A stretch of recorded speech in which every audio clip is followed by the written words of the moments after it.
Ćao svima, danas bih volio da vam ispričam jednu priču koja mi se desila neki dan kada sam bio sa društvom u centru i radio trikove.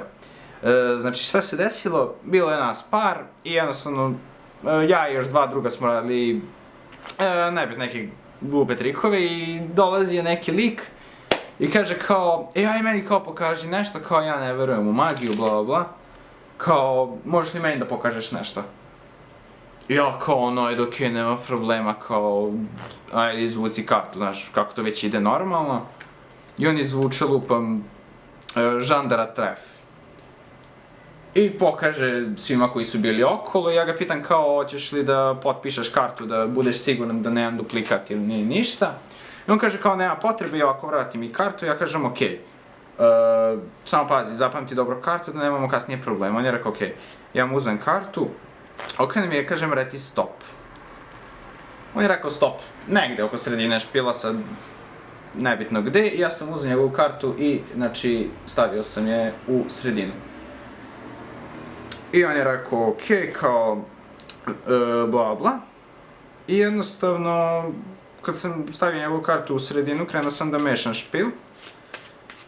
I u toj sekundi, to jest, posle jedno par sekundi kad sam ja izmešao špil, on kaže kao daj meni moment, ovog ću ja da promešam jednom. Da budem kao siguran da nisi ništa uradio. Rekao, okej, nemaš problema, ja ti kao špil, dam mu špil i on uzme iz nekog razloga par karata ovako pa ih okrene. I on uzme ove karte i izokreće mi ceo špil gore dole. Znači, toki mi je napravio nered u špilu, nisam znao šta da radim. Ja ga sad pitam kao, okej, što si to uradio? Kao pa eto, ako magija stvarno kao postoji, ako si ti stvarno kao neki mađioničar, ti bi u ovakvom špilu trebalo da nađeš moju kartu jako lako. Ja kažem, okej, ali ne znam, nikad nisam imao ovakav slučaj da imam ovakav špil i da moram nađem kartu. On je rekao kao, pa evo, za sve postoji prvi put, kao, evo sad pokušaj. Ja rekao, ajde, okej, pogledam ovako karte. Znači, bukvalno, ceo špil mi je bio izmešan iz nekog, ne znam razlog zašto mi je izmešao.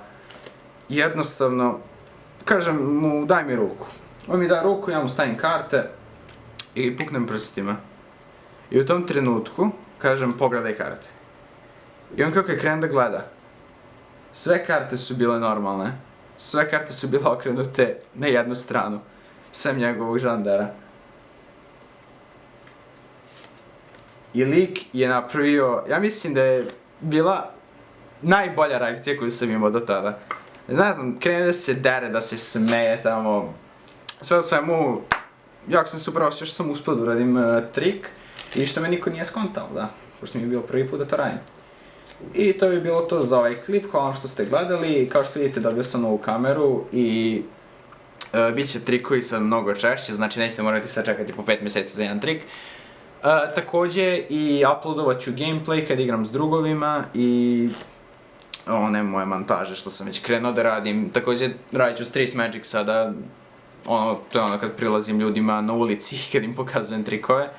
Tako da ako hoćete zapratite me, subscribe-ujte se na kanal i ako vam se svideo klip lajkujte. Hvala vam još jednom što ste gledali i ćao.